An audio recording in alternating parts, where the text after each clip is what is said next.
नमस्कार। धार्मिक रतन चैनल में आपका स्वागत है। आज हम आपके सामने भगवान विष्णु के हयग्रीव अवतार की कथा का वर्णन कर रहे हैं। भगवान विष्णु परम तेजस्वी एवं देवताओं के भी प्रधान देवता हैं। उनकी लीला बहुत ही विचित्र होती है।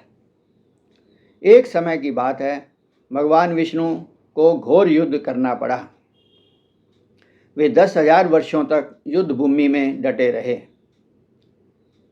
फिर उन्हें कुछ लीलावश थकान सी हो गई। धनुष की डोरी चढ़ी हुई थी। उसी अवस्था में वे धनुष को भूमि पर टिकाकर उसी के सहारे कुछ झुक करके विश्राम अवस्था में आ गए।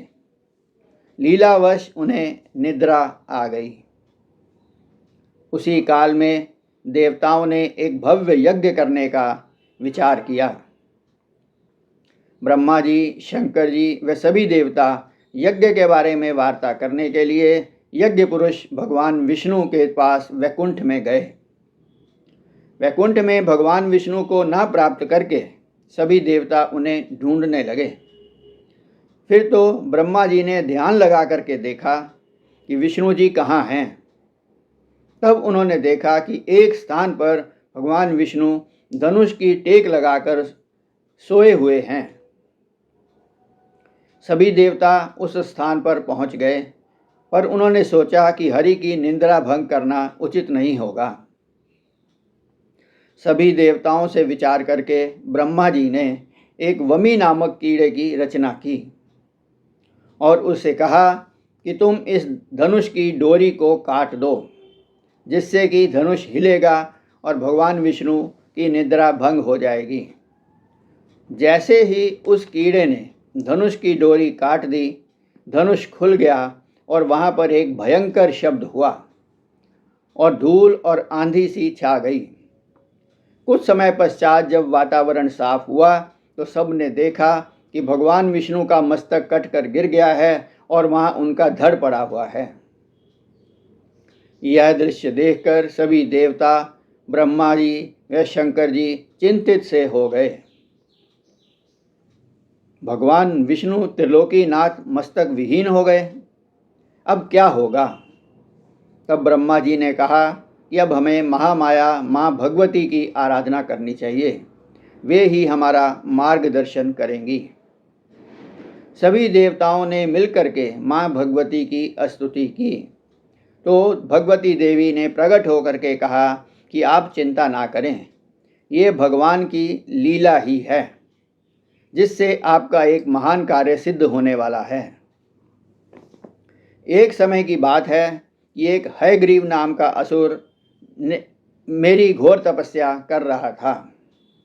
जब मैं उसे वरदान देने के लिए वहाँ पहुँची तो उसने मुझसे अमरता का वरदान मांगा और मैंने कहा कि इस संसार में कोई भी अमर नहीं है। तब उसने वरदान मांगा कि मेरा वध हयग्रीव के द्वारा ही हो।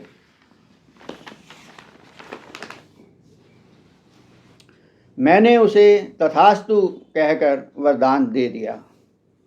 इसके पश्चात हयग्रीव उस वरदान के बल से मुनियों को और वेदों को सता रहा है। उसने सारे संसार में त्राही त्राही मचा रखी है। अतः उसी का वध करने के लिए ही ब्रह्मा जी, अब आप एक घोड़े का सिर काटकर उसे मंत्रों द्वारा भगवान विष्णु के धड़ के साथ जोड़ दें, जिससे भगवान विष्णु का हयग्रीव अवतार होगा और वे युद्ध में दानव हयग्रीव का वध करेंगे। इतना कहकर देवी अंतर्ध्यान हो गई।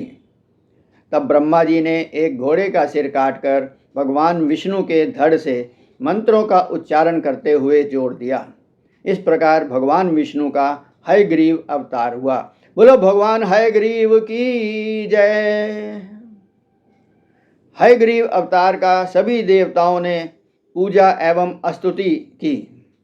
इसके पश्चात भगवान हयग्रीव दानव हयग्रीव को युद्ध में ललकारने के लिए उसके समीप पहुंच गए।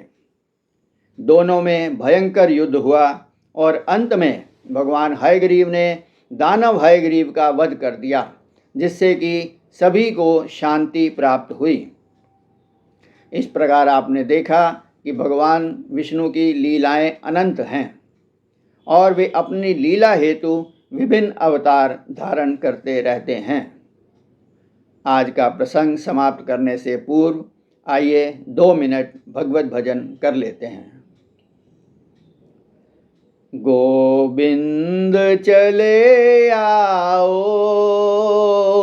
गोपाल चले आओ, गोविंद चले आओ, गोपाल चले आओ, गोविंद चले आओ, गोपाल चले आओ। हे मुरलीधर माधव नंदलाल चले आओ, हे मुरलीधर माधव नंदलाल चले आओ, गोविंद चले आओ, गोपाल चले आओ। नयनों में बसे हो तुम, धड़कन में धड़कते हो, नयनों में बसे हो तुम, धड़कन में धड़कते हो, कुछ ऐसा करो मोहन, नैनों में समा जाओ, गोविंद चले आओ, गोपाल चले आओ, हे मुरलीधर माधव नंदलाल चले आओ, गोविंद चले आओ, गोपाल चले आओ, हे मुरलीधर माधव नंदलाल चले आओ। बोलिए विष्णु भगवान की जय, बोलिए कृष्ण भगवान की जय। धन्यवाद। जय श्री कृष्ण।